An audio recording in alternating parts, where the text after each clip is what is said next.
HSC management দ্বিতীয় পত্রের আজকে আমরা তোমাদেরকে ৫টা থেকে ৬টা ছোট প্রশ্ন দেখাবো কয়ের জন্য, এবং এগুলো পড়লেই সবগুলো চলে আসবে। তো প্রথম প্রশ্ন, ব্যবস্থাপনা কি?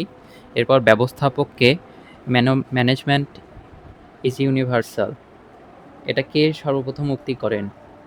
এরপর আধুনিক ব্যবস্থাপনার জনককে, ব্যবস্থাপনার চক্র কি? ব্যবস্থাপনার মৌলিক কাজগুলো কি কি? তো এগুলো পড়ে নিও। ব্যবস্থাপনার স্তর কি আর পেশা কি? এবার ক্ষয়ের জন্য পড়বা ব্যবস্থাপনার চক্র বলতে কি বোঝায়। এরপর ব্যবস্থাপনাকে একটি চলমান প্রক্রিয়া বলা হয় কেন? এবার ব্যবস্থাপনা একটি অর্থনৈতিক সম্পদ, এটা।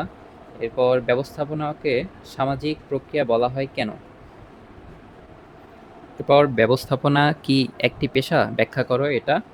ব্যবস্থাপনা সার্বজনীন, এটা অনেক বেশি গুরুত্বপূর্ণ, এটা পড়বা। অ্যান্ড ব্যবস্থাপনা 6M বলতে কি বোঝায়, অর্থাৎ ম্যান, মেশিন, ম্যাটেরিয়ালস, মানি, মার্কেট, মেথড, এই কয়েকটা পড়বা।